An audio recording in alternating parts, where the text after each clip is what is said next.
নমস্কার, আপনারা দেখছেন ভারত টিভি। পুজোর কিন্তু আর কয়েকটা দিন বাকি, আর আমরা এর মধ্যেই বেরিয়ে পড়েছি পুজো পরিক্রমায়। কোথায় কি পুজো হচ্ছে তার সন্ধান দেব ভারত টিভি বেঙ্গলির পর্দায়। এই মুহূর্তে আমরা রয়েছি একদম সিন্ধু সভ্যতার নিদর্শনের মাঝখানে। দেখতে পাচ্ছেন চারিদিকে কিন্তু সিন্ধু সভ্যতার নিদর্শন ফুটে উঠেছে।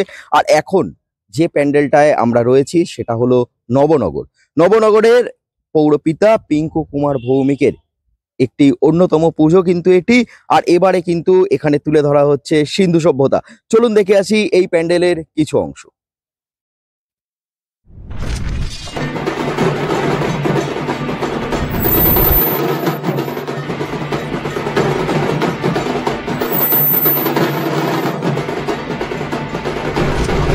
নমস্কার, আমি অমর মণ্ডল। এবছর না, গত বছরও আমি এখানেই কাজ করেছি।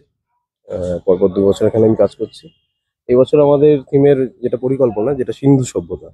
সিন্ধু সভ্যতা ও তার সমসাময়িক যেসব সভ্যতা, মেহেরগড় সভ্যতা, হরপ্পা সভ্যতা, টোটাল মহেঞ্জোদারোর যে সভ্যতাটা, মানে ভারতীয় উপমহাদেশীয় যে সভ্যতা, সেটা আমাদের নতুন জেনারেশন যে শিক্ষার্থীরা তাদের সামনে তুলে ধরার জন্য আমাদের এই প্রচেষ্টা। গত বছরের থিম হুম একদমই মানুষের মনে গেঁথে গেছিল। হুম অবতারের একটা থিম হয়েছিল, হুম হুম এত সুন্দর থিম। আর তারপরে এই বছর, হুম হুম প্রত্যেক বছর তো মানুষের প্রত্যাশা ক্রমশ বাড়তে থাকে। হুম তো হুম। এবছরে কি আগের বছরের থিমকে ক্রস করতে পারবে? মানুষের প্রত্যাশা কি আমরা পূরণ তো হবে? শিল্পী, আমাদের কোনো মানে আমরা কখনো স্যাটিসফাইড হই না আমাদের কাজে।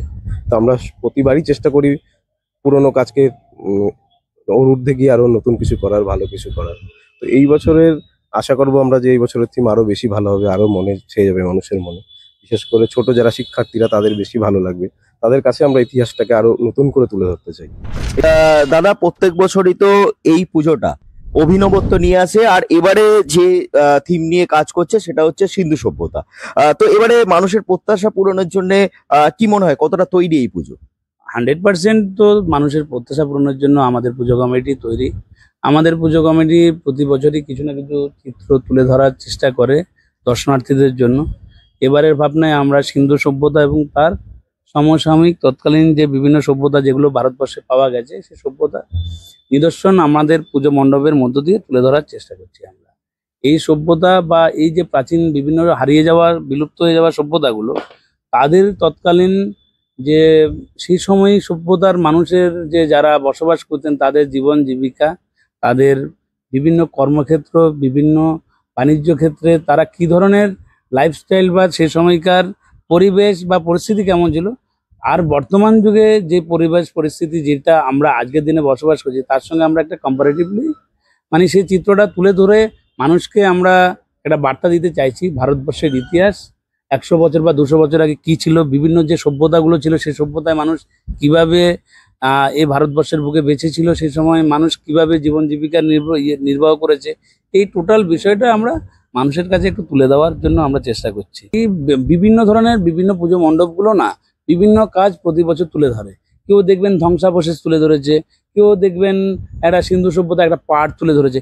আমরা কিন্তু একটু অন্যরকম করেছি। আপনি যদি প্যান্ডেলটার প্রথম থেকে দেখবেন, আপনি আসবেন তৎকালীন যে মহেঞ্জোদারো যেটা আমরা বলে থাকি, বা যে সভ্যতাগুলোর কথা, বিভিন্ন সভ্যতার কথা বলছি, দেখুন আমরা এখানে একটা কিছুটা কাল্পনিক এবং বাস্তবতাকে এখানে মিল করা যাবে না। কারণটা হচ্ছে শিল্পীর মধ্যে একটা কাল্পনিক থাকতে হবে, কিন্তু আমাদের এবারের যে ব্যাপারটা, এটা এখানে কাল্পনিকের কোনো জায়গা নেই, কারণ এটা হিস্ট্রিক্যাল ব্যাপার। হিস্ট্রি বা ইতিহাস যেটা বলে গেছে সেটাই আমরা দেখুন এক একটা লেভেলে ধরার চেষ্টা করছি। আমরা এখানে ধ্বংসাবশেষটা তুলিনি, আমরা সেই সময় কি কি পাওয়া গেছে, সেই সময় আমরা বইতে বা হিস্ট্রিক্যালি আমরা জ্ঞান অনুযায়ী যতটা আমাদের শিল্পীর নলেজে সে ভেবে দেখেছে যে সেই সময় যে যে পরিবেশটা তুলে মানে ছিল, সেই পরিবেশটাকে তোলার, বা সেই সময় বিভিন্ন যে স্থাপত্যগুলো ছিল, বিভিন্ন স্থাপত্যের যে নিদর্শনগুলো ছিল, সেই সময় শিল্পীর শিল্পকলা কীরকম ছিল, সেই সময় যে পুরোহিতরা কীরকম ছিল, সে সময় যে সিন্ধু মাতার পুজো হতো, সিন্ধু মাতা দেখতে কীরকম ছিল, বা সে সময় যে এক শৃঙ্গের কিছু মানে ঘোড়া বা এখানে সে সময় দেখানো হয়েছে, যেগুলো সেই সচিত মানে ইয়ের মধ্যে, ইতিহাসের মধ্যে আমরা যেটা দেখেছি। এই যে টোটাল বিষয়টাকে আমরা সংক্ষেপে এক একটা স্টেপ বাই স্টেপ আমরা পার্ট বাই পার্ট আমাদের পূজা মণ্ডপের মধ্যে তুলে ধরার চেষ্টা করছি, যেটা দর্শনার্থীদের জন্য আকর্ষণ বা দর্শনার্থীদের আকর্ষিত করবে। দাদা, আপনার নাম এবং পরিচয়টা দেবেন। আমার নাম কবির মজুমদার।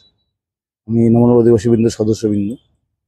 তো বলবো যে এইবারে যে পুজো হচ্ছে পুজোর মধ্যে পাড়ার লোকেরা কিভাবে সাপোর্ট করছে? আরও লোকেরা যথেষ্ট উদ্দীপনা দিয়ে সাহায্য করে এবং প্রত্যেকটা কাজের মধ্যে দিয়ে তারা এসে সাহায্য করে এবং তারা বিপদ আপদে এগিয়ে আসে এবং তারা আমাদের মিটিংয়ে এসে যথেষ্ট উদ্দীপনা যোগায় এবং তারা আমাদের এই পুজোটাকে নিয়ে যত দিন দিন যত বড় হচ্ছে তারাও খুবই আনন্দিত এবং খুবই উৎসাহিত এবং তারা সমস্ত কিছু ব্যাপারে আমাদের সাহায্য করে।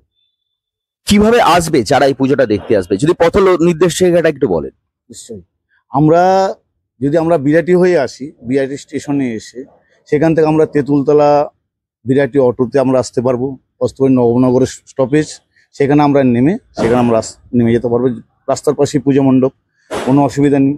তাছাড়া আমরা বিরাটি থেকে আমরা রিক্সা করেও আসতে পারবো, রিক্সা করে এসে নবনগর যুব সংঘ ক্লাব সেখানে আসলে বা এখানে বড় পুজো হচ্ছে যে কেউ দেখিয়ে দেবে।